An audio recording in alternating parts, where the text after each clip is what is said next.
What's up? This is Dakota Hylton here. This is my co-host. So my name is Quiz, and this is the Hylton Pilots podcast. And today we have one of my friends. He's also a race car driver, Chris Brockway. How's it going, guys? So I guess we'll start with, so Chris, where are you from? I'm originally from a small town in Missouri that nobody's ever heard of called Warrensburg. It's about 60 miles east of here. Well, I mean, they got UCN, so I feel like a lot of people know of Warrensburg. Okay, nobody now. sober has heard of Warrensburg there. Delaney Walker went to Warrensburg. He did. Delaney Walker actually is a friend of mine. We're still friends on Facebook. Hung out with him. We were both in college. Oh, so if you're still friends, we need some guests on the podcast. Yeah, I'll see what he'll say. You know? Yeah. You can only say no so many times. Yeah.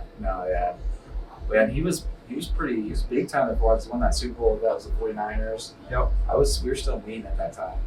I'm pretty sure there's someone else that just, I think, went pro from UCM too.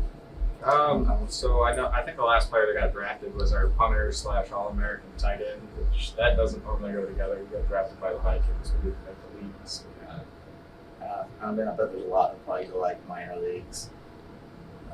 I don't know. That's always been fascinating to me though, because you can go play the minor leagues and probably still make $20,000 to $50,000 a year. It's like I would much rather do that than work in a factory. Yeah, So- it's definitely different. But yeah, so I guess right now you're driving the street stock mainly this year. Yeah, I've got a street stock. Kind of an interesting story. We got given that car 3 weeks before the season started. I had wanted the roll cage raised on my last car, and took it to some friends of mine. They were like, "We don't think it's safe," and they gave me a new one and said, "Have fun with this." So we built that car in 3 weeks. We're still working through the issues it has because we shouldn't have built it in 3 weeks. We should have taken a lot more What time. year's that chassis? It is it's an old late model chassis welded onto a stock car frame. So I don't have the exact year that it was built. Wasn't built by me. So it's Lord knows. All right, let's just go with it is a custom car. Frankenstein car. Yeah, it is a Frankenstein car. But it's fast. We've gotten some good finishes with it, and we've found more stuff this week that we've upgraded, made newer, made better. So eventually they're going to try and make it where it's always my fault if we don't get a good finish. I can't blame anything else. Yeah, that's I mean, they got a lot of good cars out there. They're getting the street stocks are mainly getting, they're getting like 20 guys, per race now, aren't they? Yeah, so It's like the biggest class. It's doing well. They changed the pure stock rules, so they ended up a lot of the pure stock guys came to the super stocks. There's probably 8 to 10 cars and 8 to 10 drivers that could win every week, which makes the class fun. We've got the 2-time defending national champion there every week. You got Chad Lyle running there still. Is he running Mark Carter's car still? I think he's done. He bought a modified from the Martins, and he's supposed to start driving it soon. Mark had something done, so he couldn't drive for a few weeks, so we had Chad Lyle in there. So I guess officially Chad Lyle was no longer retired.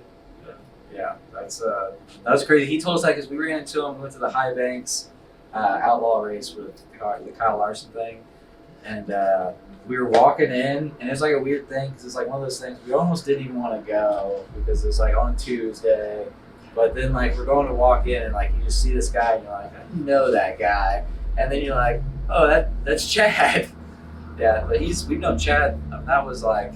Did you go to Lakeside back in the early 2000s, like when Clint Boyer was running there? So I did. Chad Lyle was the reason I raced cars in a roundabout.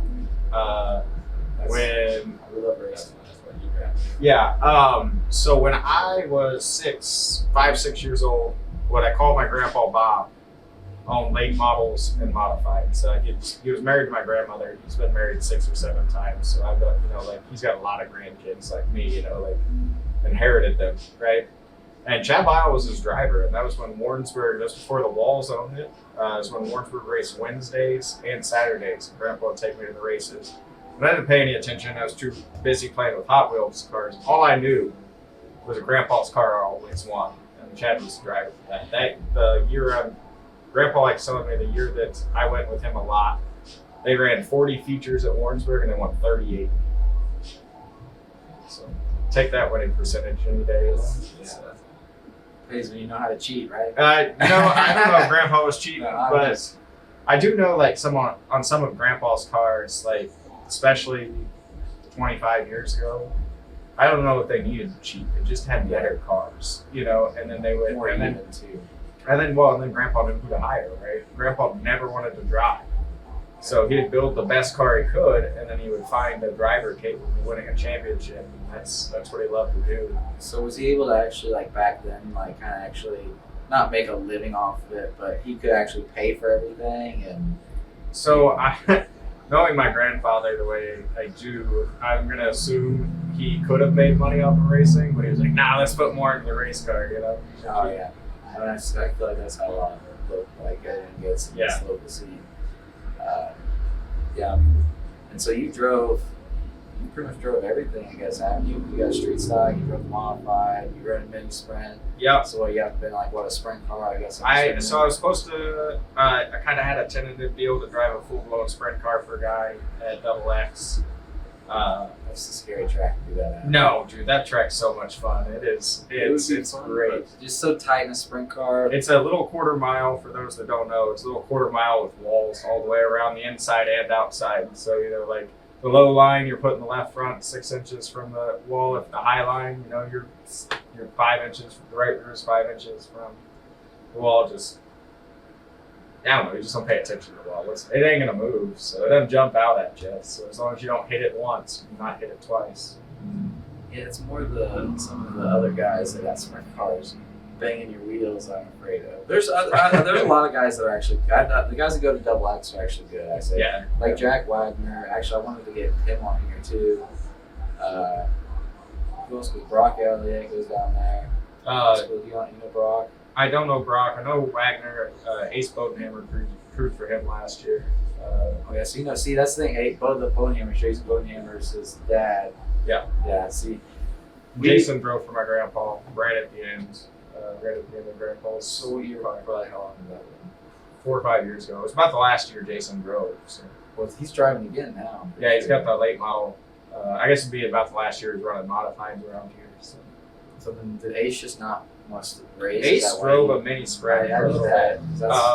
But from talking to him, I offered when I got deployed 2 years ago, I was like, "Hey man, if you put my mini sprint together, like just drive it. I'll be driving the super stock anyways when I get home." So, you hemmed and hawed, and like, "Oh, that's a nice offer," but he didn't take me up on it.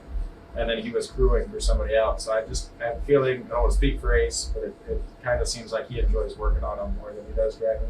Yeah. I mean, it's like I think that's like the thing. It's a weird feeling driving a car, especially the mini sprint. Like, it was so fun, and I want to get back to it.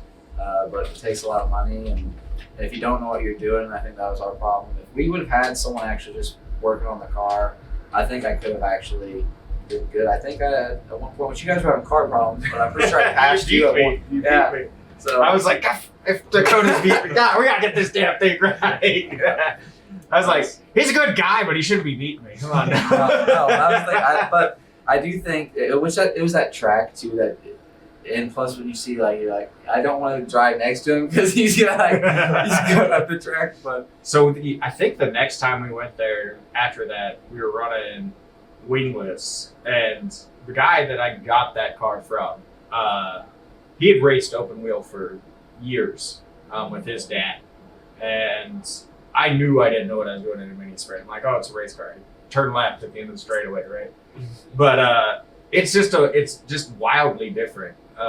It's way more hammer down. They're more reactive. They're so tiny, like this, and just you're always up on the wheel doing something. Did you have power steering in your car? No. See, we didn't either. That's these new kids. These kids got power steering. Their parents have these nice cars. Oh my God! The first time I drove the mini sprint, I think we're 7 or 8 laps in, and the caution comes out, and my helmet is fogging up, and I'm not talking a little bit, I can't see it. I'm like, why is this? And all of a sudden I'm like, it's me. I'm just dying in this car, and it was the 10th or 15th race of the year. I thought I was ready, and I was not. I was hurting. It gets hotter than your modified. It's not hotter. They're just you wear out so much faster. It is a different level of getting up on the wheel. Would you prefer to drive a mini sprint or a modified? I prefer to drive something that somebody else is paying for. I don't care what it is. Like, Yeah, that's how I've always been. I've never got to get a modified, and that's where I really wanted to, or even street stock, just because I think it'd be fun. I feel like, and I say this, I think you wouldn't tear up your stuff as much, but then you go down to Warrensburg and you guys are just targeting each other left and right. It was kind of pathetic, like the last time we went, because we saw 4 cars that were people were having to fix, that Valvoline. I can't think of his name. He's really good. He used to drive for Valvoline. He drives the E-Mod now. oh, Sean Burns? Yeah, someone took him out, which I I guess those two have history. I have Yeah. watched them run against each other much. Normally when they're running, I'm in my car, getting ready to go out on the track. But I was literally standing there one week and they're like, I heard, let's see if she takes him out. And I'll be damned if she didn't, well, see, and that was that week when he saw she took him out. Yeah, and I don't know what their history is. So, but yeah, it's disappointing to me when people are out there tearing up other people's stuff. It's bad enough when you're tearing your own stuff up. I've always been a budget racer. Without my sponsors, there's no way I would hit the track. Government checks. I know I'm not on welfare, but government checks only go so far. I work for the Air Force, and I've got a kid I raise, and he's sitting in my lap. Nobody can see. I still love you guys. But I can only spend $10,000-$15,000 a year on race cars, and I have friends that I was racing with, they're spending $60,000 to $80,000, and the quality of car you get when you're spending 4 times as much as somebody else. I legit had a friend that I was racing B-mods with. He raced mostly Lakeside and Warrensburg, and Valley was running Friday nights that year. And he was coming down the Valley, and he was telling his buddies, and he told me this, Brockway ain't gonna win, but he's gonna pass a bunch of damn cars. And it would take me 5 or 6 laps to figure out what the car would want. I'd lose a couple spots, and then I'd be like, well, and I'd go to the front, and we'd get 2nd or 3rd there, and I'd pay for Saturday night. And then go to Warrensburg, where at Valley there was 3 or 4 cars that would win. At Warrensburg there was 8 or 9. But in the heat race, I wouldn't have enough horsepower to keep up. I get beat by some cars, and then you're driving through the guys that aren't so great, but have great cars, and they'll tear you up, and you couldn't even get up to the good drivers half the time.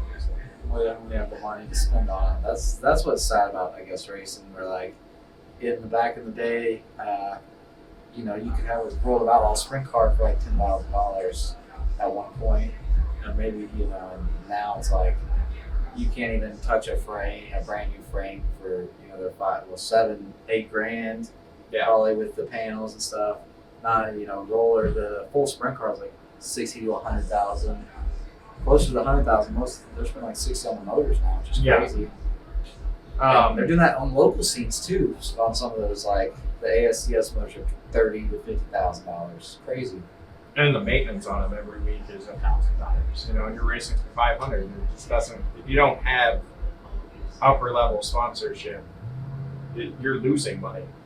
I feel like it has a lot. It's probably these tax write-offs with these big. You get their daddy owns these huge companies, and that's what I see majority of the time. Especially, and I know that's how it is with the Outlaws, because I've kind of heard. So I know some people kind of I think it's. When I was younger and I was like, how do you make a living as a race car driver? That was my mind frame. I was looking at these monster truck guys, right? And I'm like, even those guys they're driving up to professional standard. But you talk to the original grave digger, and he'd be like, we don't make anything off the shows. The shows pay for our expenses. It was t-shirt sales. Their entire living was based off of t-shirt sales. And I'm pretty sure that's what a lot of the guys that make it to that level, their merchandise trailers just as important or more important than what they're pulling to the track to race. You're trying to make expenses off of your winnings and off of your sponsors, and then you're making a living off of what you're selling. Of course, you got to finish good and sell a t-shirt. Well, see, though, that's where I've always never understood we don't see more people selling T-shirts at the local level. Because granted, I guess because at a certain point there was like time where tracks were like running way too late, so I guess you don't have the option for people to come to the pits as much. But I remember back in the day when we were kids, every weekend you'd go in and there would be like trailers with T-shirts hanging. Everyone had hero cards. I feel like that's one of the main things that's like not necessarily killed racing, but killed it as from the standpoint of getting like more kids involved. Is because they don't. I mean, some tracks do try to do stuff, but like you don't see as many people with hero cards, and it's literally you can get pictures for 10 cents. Like I wish more people would just go do that even. It's harder, I think, for the drivers now than it used to be. And I don't know, I'm not trying to say like T-shirt shops are overcharging people, but I know like my first few years, we put a priority on getting T-shirts made, and it was expensive, you know. And if I was lucky, I was making $3 a T-shirt, and mom and dad were trying to like sell the T-shirts while I'm driving, and I'd never make money on it in a year. And I was like, man, I can't put the time into it if I'm not getting any return on it. And every year I'm like, man, I need to get a T-shirt. Man. You know, like, I just enjoy being able to like give out a shirt, or like, you know, somebody comes up and buys a shirt and sign it right then. It's fun for us, right? You get to feel like just a little bit bigger star than you're ever going to be, you know. But it's expensive, and it's hard to do because that T-shirt shop's also making, you know, got to make their cut, you know, and I don't think there's too many T-shirt shops anymore that cater to race car drivers, you know. Well, I think the design is where they try to charge you so much for. I've had people try to quote you like $500 or $600. It's like you can't. That means I have to literally sell 50 or 60 shirts To just get to to even make that.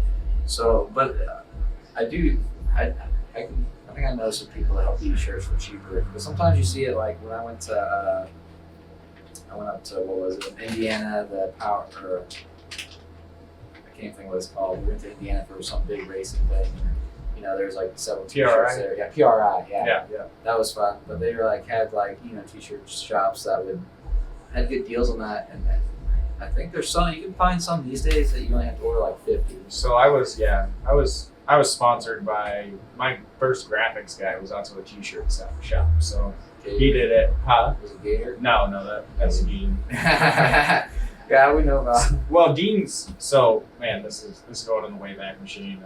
Rest in peace, Larry. But Larry Willie drove for my grandpa for 25 years. He had one or two drivers in between. I don't really remember. The next one I remember is Chad Lyle, and that's when they won everything under the sun. But Dean was in my grandma's life to the point where my grandma always considered Dean an extra grandson. So I've had to put up with Dean, and I hope you watch this, and I do mean put up with Dean, for my entire life, right? Like I've known who Dean Willie was. We've raced against each other. We get along just fine.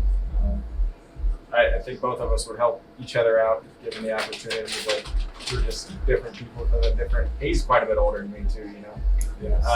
But yeah, I've known Dean forever. We always loved watching him, but at the same time, we weren't like, we didn't want to be a fan of him because we were Chad Lyle fans. You know what I'm saying? Yeah. And they had, at that time, Chad like ruled Central Missouri, and pretty much him, Dean Willie, and then I'm trying to think who else was running.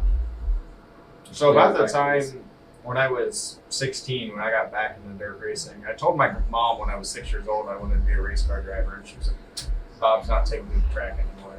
So I have a 10-year gap where I didn't go to the track until I could drive myself when I was 16. By that point, Chad was driving his own stuff for Mick Lamb and Ed Young. So I sometimes put those two names together. But and Richard Lane was driving my grandpa's car, the 03. Ed Lane. So it's Bobby Lane's younger Bobby brother. Lane, yeah. Bobby Lane's younger brother, Richard, who lives in North Kansas City, great guy. They actually live next door to each other, Bobby and Richard. Is Bobby still races, 70 now? No, Bobby retired last year. It was last season. How old is he? 68, 69, somewhere there. Yeah, he ran Indy cars at one point, right? I think he had attempted to qualify for Indy. I'm not sure he ever did. He ran all sorts of sprint car races all over the country. And Richard was the 1984 IMCA Modified Rookie of the Year, and won 3 or 4 championships with Grandpa, I want to say, a lot of the big shows. That was the first car I crewed on. Actually, the first car I bought was one of Richard and Grandpa's old ones. I won my first race and all my races in their old cars. So, That's crazy. yeah. Yeah. Yeah, He's actually, Richard Lane's the one that taught me how to drive a race car. So Lanes are like my second family. That's the family that adopted me. I adopted them, however that works. Yeah, I was never like, I know them, like I always heard about Bobby Lane's my our uncle. Like whenever I'd see him running like the mini sprint or I think it's his lightning sprint. Yeah. He would always like, oh, he raced an Indy car at one point or whatever it was. And so and that's what's crazy too is like there's a lot of people from around here that's done a lot, especially in the racing world and their racing. I feel like, I mean, it was probably huge back in the day. I guess then too, it kind of died out. I feel like in the early 2000s, and now it's probably as big as it was, but it's not. It's just like it's not the same that it was.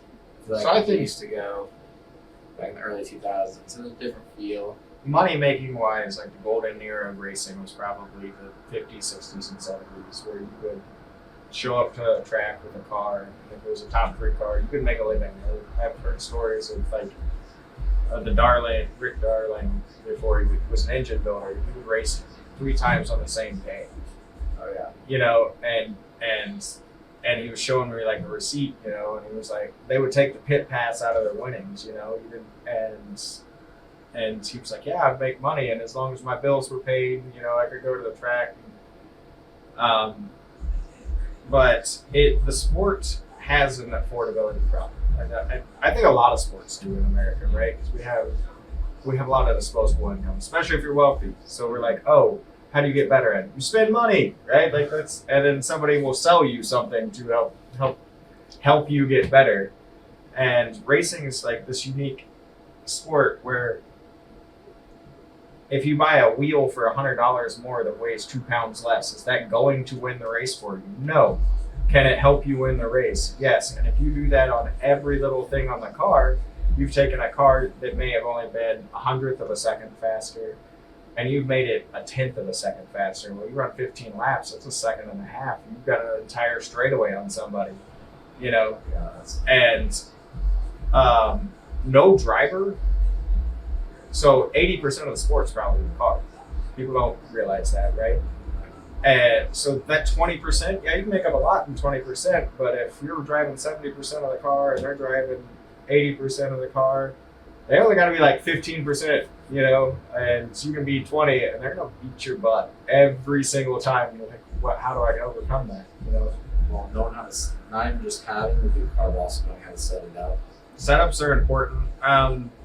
I do feel like a lot of the top tier chassis companies, you know, the reason they're top tier is they have good customer support. They're going to help you get that car where they think it needs to be, right? And then getting it tailored to your driving style, that's where you're going to have, and you've got to spend money on that too. Springs aren't free, you know. So that's where my sponsors really come in, is I can make setup changes because I'm like, all right, and like I think a Swift spring now is $210, you know. So if I'm like, oh, we're a little tight on entry, let's change the right front spring, I got to shell out $210 for a 500 to win race, you know, and it might be wrong. And if it's wrong, that spring goes in the corner. There's no resale value for that. It's scrap metal. Yeah. I mean, with the E-mods and stuff, is it a little bit more affordable? Like now, I guess with them kind of doing some different classes. Okay, so the E-mods are hilarious because they remind me a lot of the B-mod I had 15 years ago. You know, they sound very similar. The rear suspension rules are almost identical. I do think to get in a car and like make it a top 10, if you're not trying to make it like the world-beating car, it's more affordable. But like anything, I think just to go. I think if you want to, oh man, if you want to win, I would say spend 30 grand. You know, if you want to get out there and, you know, if a couple things fall your way, win like 2 or 3 times a year, We could probably do that for $10,000 or $15,000. But yeah, double that, maybe triple it. I don't know. I don't. Is that E-mod or not? What about even like for street stock? Is it the same thing these days probably? For the most part, It is, yeah. I've gotten exceedingly fortunate. I had somebody. So the first super stock I had 3 years ago, I bought it turnkey for $3,500 because they wanted to get rid of it, and it had a sprint car engine in it. It was bought off of Tyler Blank. So I remember them. Yeah, because he ran that. yeah, that's the super stock I had, and we blew up the engine that came in its first or second night out in it. And so we took my B-mod motor we had built in the back of a feed store and put it in there and just way under horsepower. That's a $1,500 motor. And I know there's guys out there with $30,000 or $40,000 motors. It shows when it's horsepower time early in the night. It really shows. I can hear them. They're screaming. Yeah, I mean, but that's where like what's cool though is at least getting out there on the track and stuff, because that's the thing too that if you didn't have the car counts, like the racing wouldn't be as fun anyways, and because still anything can happen, and so I think that's the crazy thing. I know back in the day, which we've heard stories about Chad, like, which it's a little bit probably different back then. Him literally winning races with cars duct taped together and stuff. So I feel like you don't get those stories as much anymore. That was I don't think you'd mind me saying this. I got this new frame. They ripped one of the roll bars in half, and then wreck. I didn't even know. We ran another 7 laps, and the roll bar behind me was almost in 2 pieces. And I was like, man, this thing feels funny. Why is it flexing? Where is it flexing? But like, we're still going forward. Let's see what can happen. And I had John come over. Was like, hey, is this thing ruined? He's like, nah, it's just a piece of metal going around a racetrack. Like, it'll be fine. Welding a new one. And we're looking at his car. And he's like, yeah, last night, it got real tore up at, I want to say he said Callaway County. And he's like, and I tore it up again. And I'm looking at where the body's duct taped to his frame. And I was like, John, is that an extension? Yeah, he'd used an extension off a ratchet, duct taped it in there, and then like duct taped the body to the extension. He's like, yeah, those won't bend. And he was like, I put the body back on in about an hour. He's like, well, hell, because he sells fair food out of a food truck, right? That's all. Our shops where we're racing out of are literally like a few doors down from each other. I'm pulling to the track and I see him coming with a food truck towards his house. He's like, yeah, I hadn't even touched it yet. And so he had duct taped a bunch of stuff back together on his car and showed up on Saturday night. And I'm pretty sure he was beating me at one point. And I think he ended up out of the feature before I did. I don't remember, but it's like, yeah, John brings that old school, I'll get it to the track and I'll fix it right next week, kind of mentality. And it was very interesting to see. Yeah, we saw him win a lot. I mean, that's the thing. I feel like we were, and I mean, maybe like today, like if you go to, Warrensburg and you're watching the races, like I guess those people have their people that they like now. But it's still just weird to me because, like, I just remember, like, I feel like we had the heyday. We had, like, Tim Carrick at Lakeside every Friday night. You had John Allen. You had Chad Lyle. You had, pretty sure, Terry Schultz almost every weekend. You had Dan Charles. At one point, I think Bodenhammers were like running late models up there. Yeah. That was the heyday of Lakeside with the late models. And, and Clint Boyer. And that Clint Boyer is actually the reason, like, I feel like that made me realize, one, that you could actually become something too, like, especially, like, I was literally getting in Clint Boyer's car every weekend, like, as a kid, and, like, getting his hero card signed every weekend. And then, but we were, like, also, again, like, Chad Lyle fans, like, our grandparents were, like, his, almost like a second, parents to him. We would literally go to the shop, and it was cool. But so where all have you ran at? What's been the coolest track you ran at? Oh boy, it's a long list. I don't keep too much track of everywhere I've been. It's been the funnest though. So the funnest B-mod race I've ever been in was at California. I helped them promote that first show there, and now they have them kind of regularly. I was pestering them for years. Like, I want to get on your little bitty bull ring. Wasn't that like a $5,000 win race? Oh no, it was like $300, you know, but just kept pestering him. He's now had some bigger shows, but I don't think anything quite that big in California for a few months. He was like 1,000 or something. So I went out there for like one race and watched it. It's interesting to see so many cars out there. They don't get like a huge car count though. No, but that size. facility in that town has a unique relationship with that track. I mean, it feels very old school. Like the wooden grandstands. Well, and like they don't run during high school football. They refuse to run when school starts. They don't start their season until after school starts. Very family orientated. I think for their kids' night, they had 250 bikes over there. You know, like, so if you're a kid, you go to their kids' night, you're probably walking out of there with a bike. You know, and the tech isn't the same as you get at some of these other tracks, but I think there's more of a gentleman's agreement not to come here with some car that would be illegal, you know. It's a different vibe, and I like it. I like going there. It's just 2.5 hours from here, you know. It's a long pool on a Sunday night. I just feel like people take their racing serious, but not too serious. There's not nearly as many parents out there that think they've got the next Clint Boyer and their 12-year-old in a late model, you know. So I think there is a lot of that kind of makes the sport more expensive. Oh yeah. I mean, wait, especially whenever you're putting some of these over $50,000-$60,000 cars. Yeah, I mean, because I'm not gonna say who, but like I know someone friends on Facebook that I've literally seen them destroy 3 cars in a row, and they buy them new cars, but they just have that much money, and it's crazy. It's crazy that if we had money, I feel like it would be decent. Yeah, we could. Maybe one day. I think it's harder for the rich kids, quote unquote, to respect their equipment, right? You know, they don't understand. They don't. It's like rich kids with cell phones, right? You know, if you break a new cell phone, just go get another one, right? Rich kid with a race car, you break something, you go get another one.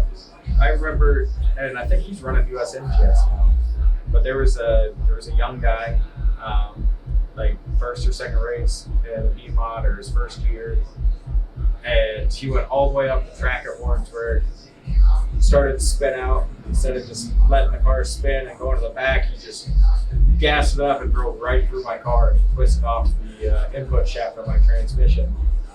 I was furious, right? Like, it's a $900. I was in college, right? It was a $900 transmission, and I didn't have another one.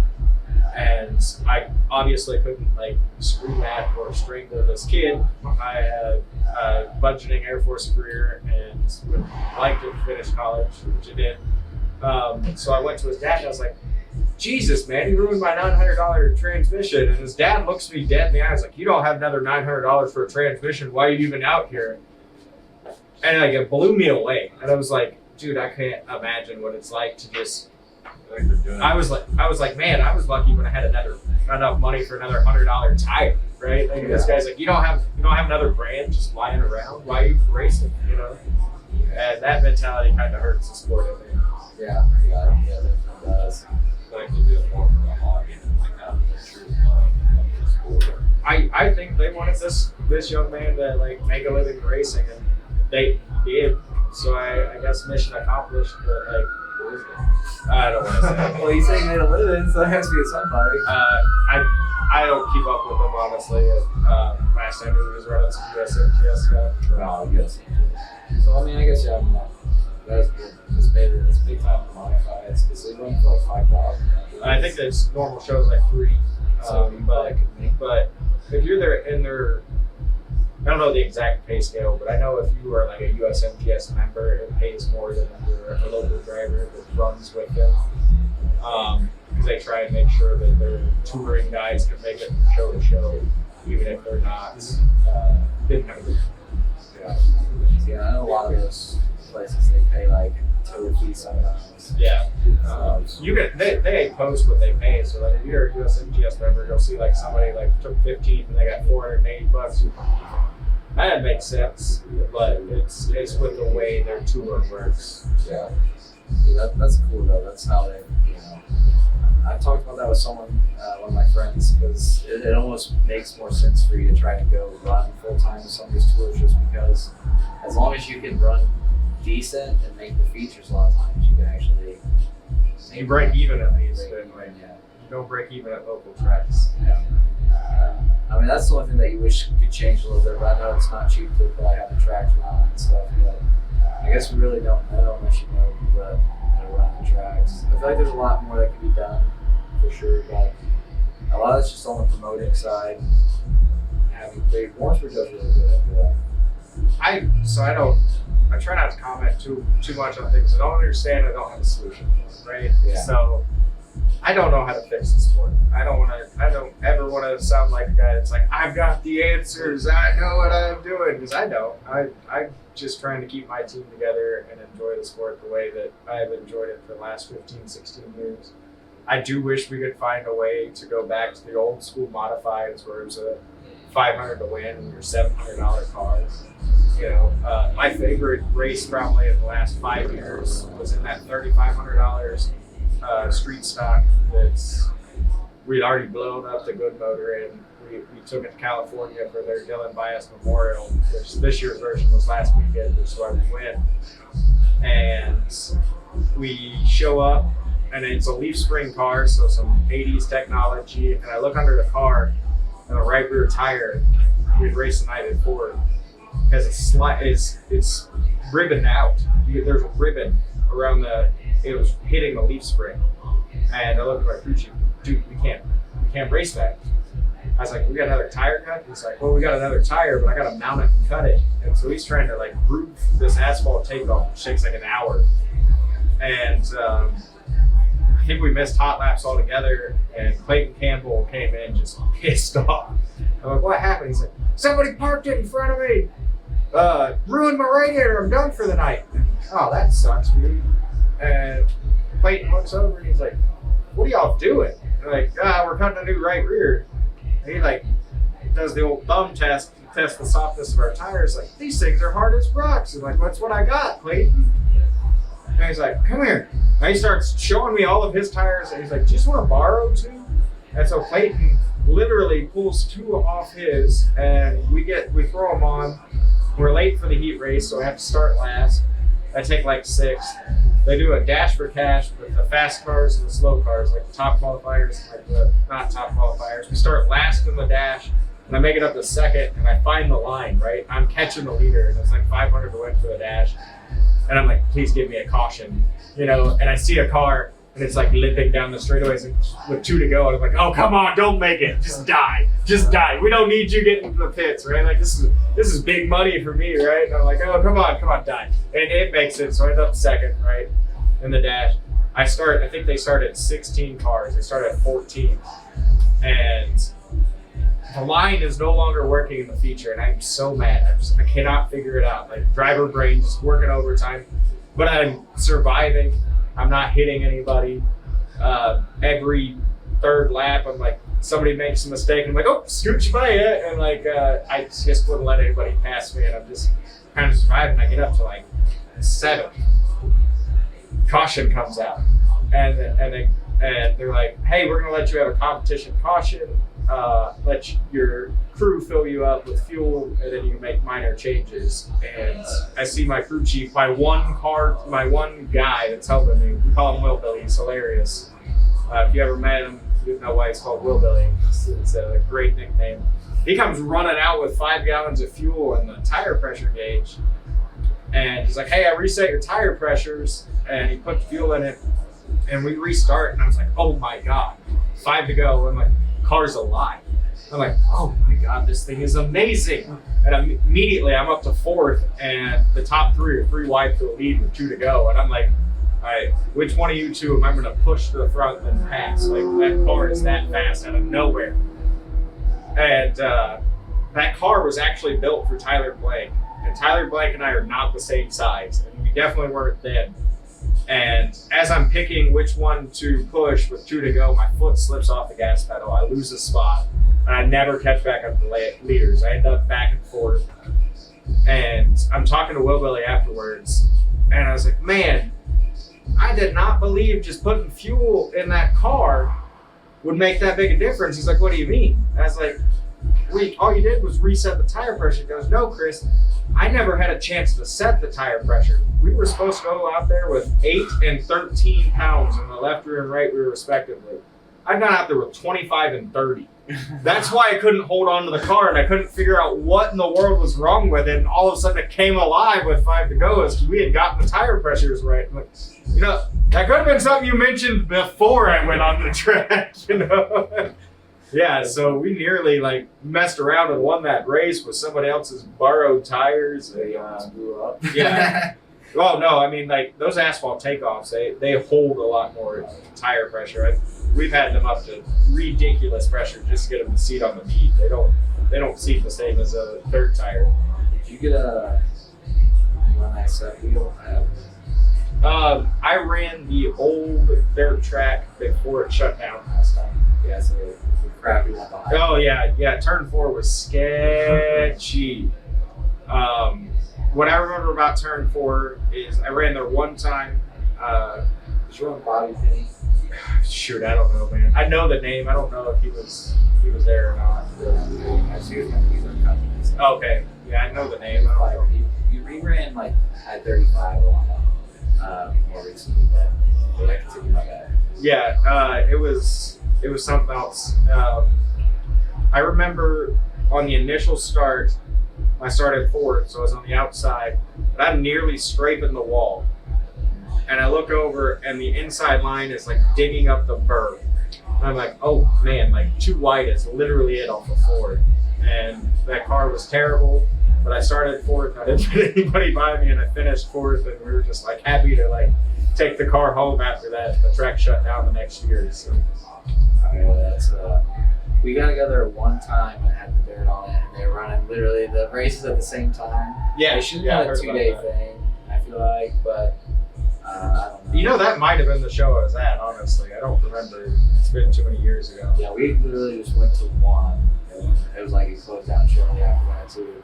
So actually, it might have been in the same year, but I'm pretty sure we saw our cousin there, and that's where shortly after that would have been the time I would have met you. I mean, because I ran the first time I ever met you was at that gas station across from Walmart. Okay, so I've got it. So you put that.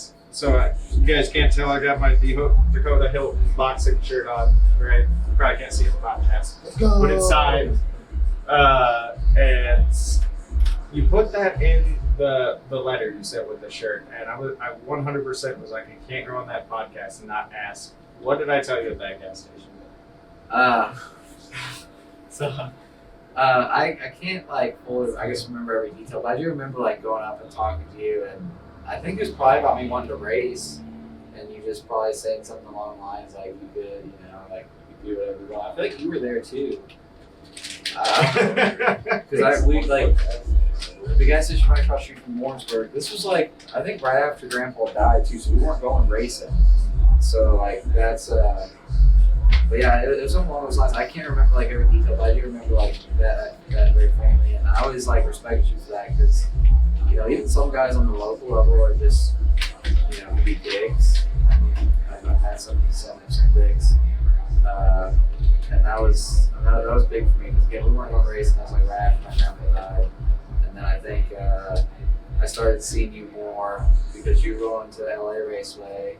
And then Darren Claxton, that's my friend's dad, and so I started going with them, and so I started seeing you like more weekly, a little bit of that go with them. Yeah, Darren's a friend of mine. Met him through racing. I'm not sure I ever met him any other way. You know. I turned off the water. I think it was the water tank. Yeah. I mean, like there were definitely points in my racing career. It's like, do I buy a tire or do I pay the water bill? And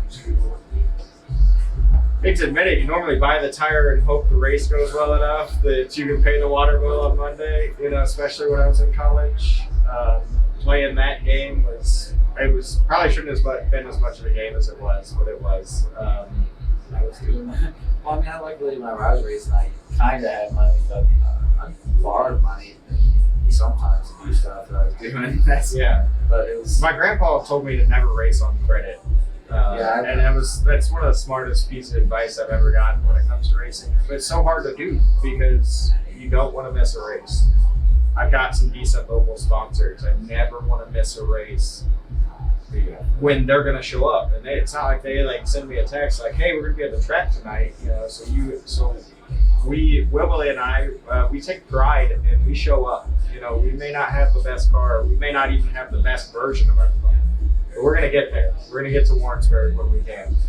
It's going to have to be pretty catastrophic for us not to. Another one of my favorite stories was when we first started having success. I blew my engine the night before I graduated college at LA Raceway. I passed the car for second in the heat race. I'm pretty sure I had the fastest car there that night. And I turn in turn 3, and I see a puff of smoke. And I'm like, so I wonder if I got a valve cover loose. And coming off 4, I look down and I see the oil pressure gauge just dropping. Ugh. And I finish going down the straightaway and I start hearing noises. And I just shut it down. And I start hitting the roof of my car, screaming obscenities, thinking nobody in the world can hear me, right? And I remember saying the F word once. I ended up coming to a stop right in front of my mother. And I remember us hitting the roof. And they tow me back, and a crew guy of mine at the time named Mike Walsh, great guy. He's like, I saw you coming, and I could see how red you were from like 100 yards away. And I was like, I'm just gonna go about 100 yards off and try and see what the tools land. I knew you were mad, right? And so I get out of the car and I throw the steering wheel, and like give it a couple minutes. I'm like, I think our season's done. Tomorrow's Cliff Harris, Warrensburg Ford, Warrensburg Chrysler night at the races. We don't have a backup motor. And Mike had just bought a car and he said, well, you can use my motor tomorrow. So we ended up swapping motors in front of his house. And he did help me find all the steering wheel and everything I threw. I don't remember throwing that much. But the funny part, and the reason I brought up all the obscenities I said was once we got the car loaded, we go up the front stretch. My parents are right there. LA Raceway was BYOB, you know, so my parents had a cooler of beer, and I grabbed a beer, and my mother, her finest parental voice is, Christopher Richard, I need you to go over to those children over there and apologize. I'm like, what? Why? What? They could hear you say the F word 7 times. I counted. So I went over and apologized to the children. I didn't think they could hear this. So we did put in Mike's motor. We raced the next night at Warrensburg. Biggest turd motor I ever ran in my life. I flat-footed it for 15 laps, and I passed 2 cars in the turns, and 2 more. The same 2 would go blowing by me in the straightaway, and that was the entire race. That's it. Made it interesting. We should pass the something. Oh yeah. What time are we at? We're at 55. So we're at 50 minutes. 50. All right. Yeah, do you have any questions to take it off? How hard is it to go about finding a good, solid sponsor? I'm lucky. I grew up in Warrensburg. My dad graduated high school in Warrensburg. So there's local business owners that have known me since the day I existed. Cliff Harris, he had a car dealership in Marshall, decided to like buy one in Warrensburg, moved in my parents' neighborhood, and guess who his paperboy was, right? So I walked up and sold him a newspaper, and I didn't know 10 years later I'd be walking into his car dealership asking for money, but that's how I met him. So I got lucky there. Does Cliff Harris sponsor you? Did Jesse sponsor you too? Jesse Welch, did he sponsor another car or something? I know the name. So he works there. Maybe he always would talk about the company sponsoring him. Yeah, that makes sense. I talked to Cliff about it. So I am much better with faces than names.